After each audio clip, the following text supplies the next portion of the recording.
ચાલો વિદ્યાર્થી મિત્રો, કેમ છો? મજામાં છો ને? હા, તો આજે આપણે ધોરણ 4 હિન્દી વિષયનું પાઠ્યપુસ્તક, પેન્સિલ, રબર, સંચો, નોટબુક આમ જરૂરી વસ્તુઓ સાથે રાખીશું. તો વિદ્યાર્થી મિત્રો, ધોરણ 4 હિન્દી વિષયમાં આપણે કવિતા 5 ધમક ધમક આતા હાથી જ્યાં પહોંચ્યા હતા તો ત્યાંથી આપણે શરૂઆત કરીશું. તો જો વિદ્યાર્થી મિત્રો, તમારે પણ પાના નંબર 24 કાઢવાનું છે. તેમાં કવિતા 5 ધમક ધમક આતા હાથી. ધમ ધમ આવે છે હાથી, જેના કવિ છે પ્રયાગ શુક્લ. તો જો વિદ્યાર્થી મિત્રો, અહીંયા પ્રસ્તાવના આપેલી છે, જે પ્રસ્તુત કવિતા પ્રસિદ્ધ રચનાકાર ભી श्री प्रयाग शुक्ल द्वारा रची गई है. आपने साहित्य की विविध विद्याओं पर सशक्त रूप से लेखनी चलाई है. बच्चों के लिए आपने बहुत उल्लेखनीय रचनाएं रची है. आपका जन्म ईस्वीसन 1940 में कोलकाता में हुआ था. आपने 9 काव्य संग्रह, 5 लघु कथा संग्रह, 3 उपन्यास, 9 एक कला पुस्तक, सत्यजीत रे पर एक पुस्तक और इसके अतिरिक्त पत्रिका भी का संपादन किया है. तो यहाँ पर लेखक का परिचय है. उन्होंने किस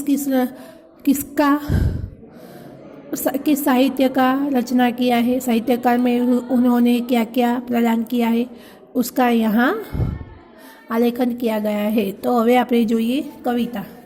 तो जो विद्यार्थी मित्रों, आ कविता तमारे मुखपाठ करवानी छे, मोढे करवानी छे. तमने एक वखत गवडावी दઉં છું, बराबर.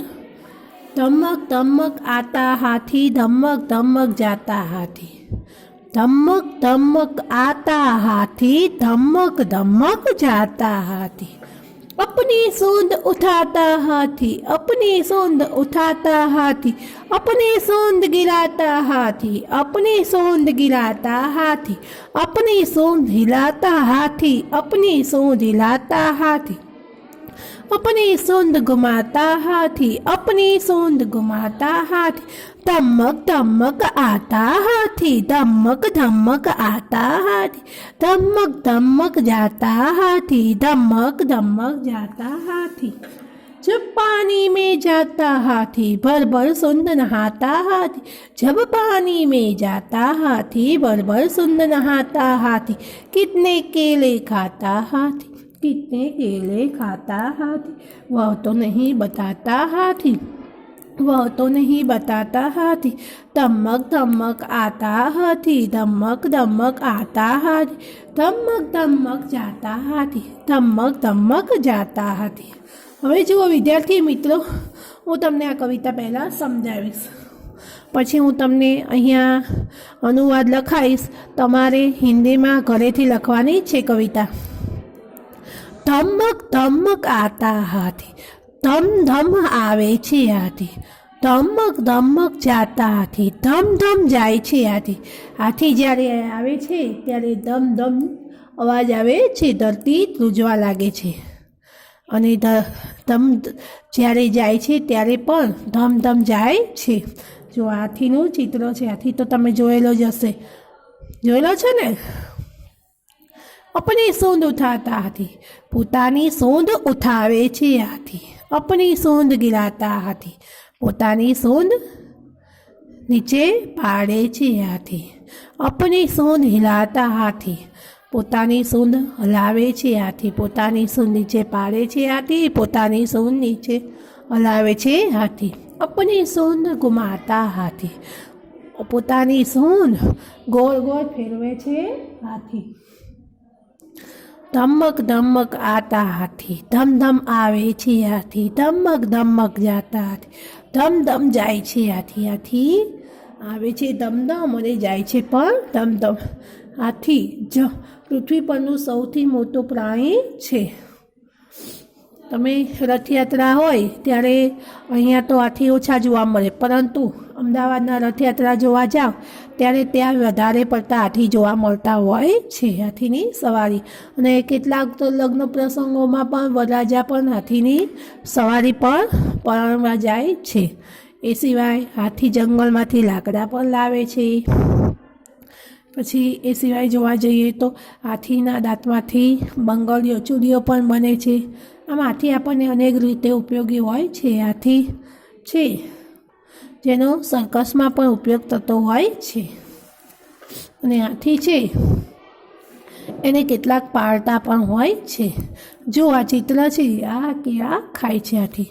જબ પાણી મેં જાતા હાથી, જ્યારે પાણીમાં જાય છે હાથી. ભર ભર સૂંદ નહાતા હાથી, ભરી ભરીને સૂંદથી નહાય છે હાથી. પાણી ભરીને સૂંદમાં તે હાથી નહાય છે. કિતને કેલે ખાતા હાથી, કેટલા કેળા ખાય છે હાથી. યહ તો નહીં બતાતા હાથી, એ તો નથી બતાવતો હાથી. કેટલા કેળા ખાય છે એ તો નથી બતાવતો હાથી.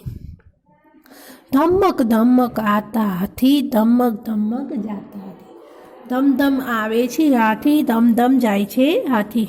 હાથી એ સૌથી મોટું પ્રાણી છે.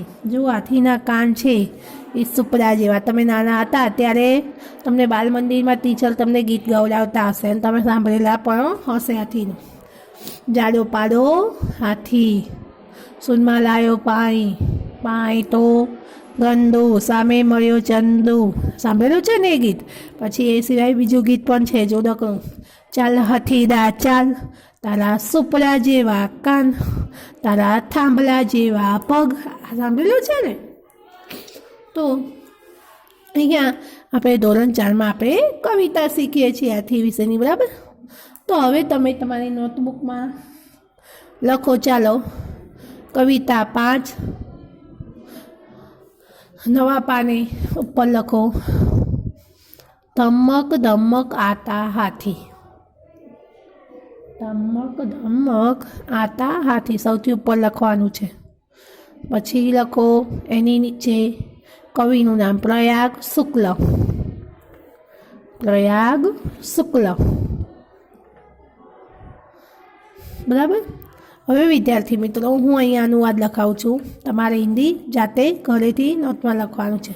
લખો અનુવાદ, અનુવાદ. લખો ધમ ધમ આવે છે હાથી, ધમ ધમ આવે છે હાથી. ધમ ધમ જાય છે હાથી, ધમ ધમ આવે છે હાથી. અલ્પ વિરામ, ધમ ધમ જાય છે હાથી.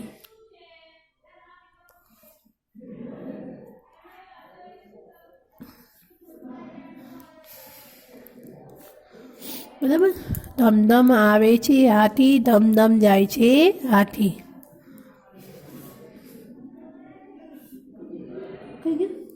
હવે લખો પોતાની સૂંઢ ઉઠાવે છે હાથી, પોતાની સૂંઢ ઉઠાવે છે હાથી. અલ્પ વિરામ, પોતાની સૂંઢ નીચે પાડે છે હાથી, પોતાની સૂંઢ નીચે પાડે છે હાથી.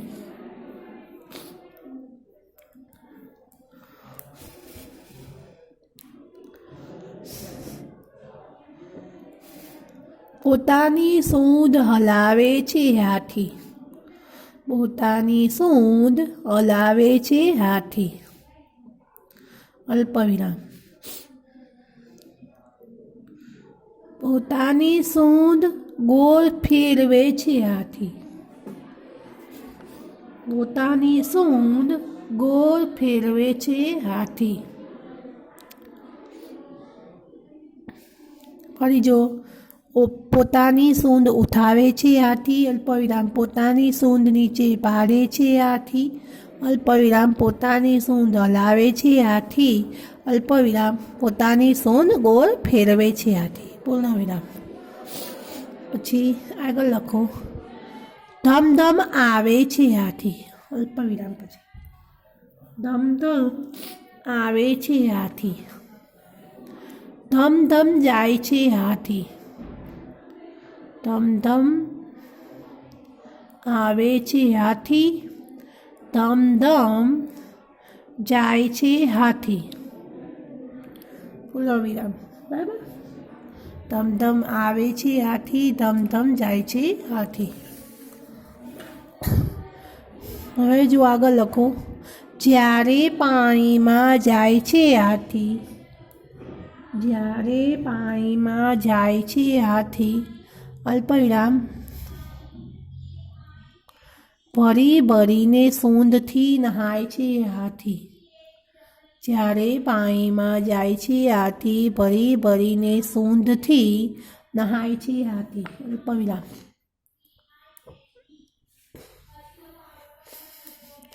કેટલા કેળા ખાય છે હાથી, કેટલા કેળા ખાય છે હાથી, અલ્પવિરામ એ તો નથી બતાવતો હાથી, એ તો નથી બતાવતો હાથી, પૂર્ણ વિરામ. ફરીથી જુઓ જ્યારે પાણીમાં જાય છે હાથી, અલ્પવિરામ ભરી ભરીને સૂંઢથી નહાય છે હાથી, અલ્પવિરામ કેટલા કેળા ખાય છે હાથી, અલ્પવિરામ એ તો નથી બતાવતો હાથી, પૂર્ણ વિરામ. બરાબર. પછી લખો ધમ ધમ આવે છે હાથી, અલ્પવિરામ ધમ ધમ જાય છે હાથી, ધમ ધમ આવે છે હાથી, ધમ ધમ જાય છે હાથી. હવે વિદ્યાર્થી મિત્રો એની નીચે લખો શબ્દાર્થ, શબ્દાર્થ મોટા અક્ષરે લખો ધમક, ધમક તો લખો જોશ, અલ્પવિરામ તેજ, જોશ તેજ. પછી એની નીચેની લીટીમાં લખો પાણી, જલ, નીર, સલીલ, જલ પછી અલ્પવિરામ નીર, અલ્પવિરામ સલીલ, સલીલમાં હસવાઈ આવશે. જલ એટલે નીર, પાણી એટલે જલ, અલ્પવિરામ નીર અને સલીલ. પછી લખો હાથી, એની નીચે હાથી તો લખો ગજ, ગજ, ગજ. બરાબર.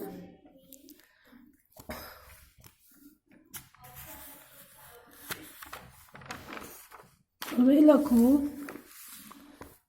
એની નીચે મોટા અક્ષરે સ્વાધ્યાય, સ્વાધ્યાય, સ્વાધ્યાય. प्रश्न 1 प्रश्नों के उत्तर लिखिए, प्रश्नों के उत्तर लिखिए. એમાં પહેલો છે हाथी, हाथी किस तरह से आता है, हाथी किस तरह से आता है. तो लिखो उसके नीचे, नीचे जवाब लिखो हाथी धमक धमक आता है, हाथी धमक धमक आता है.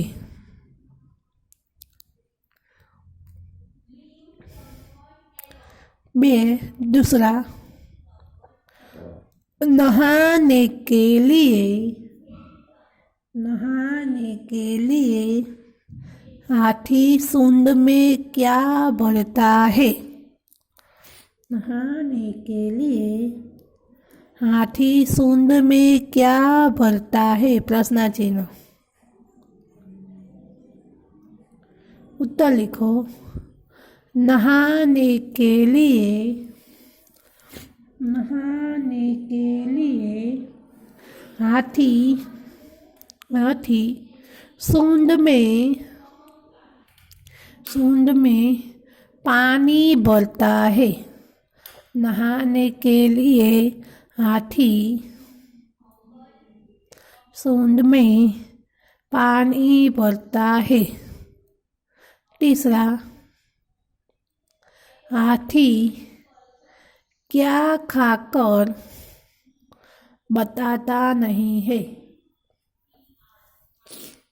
हाथी क्या खाकर बताता नहीं है, प्रश्न चिन्ह। उत्तर लिखो। हाथी कितने केले खाता है।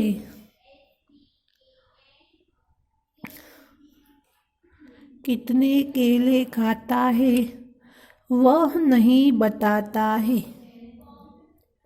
हाथी कितने केले खाता है वह नहीं बताता है।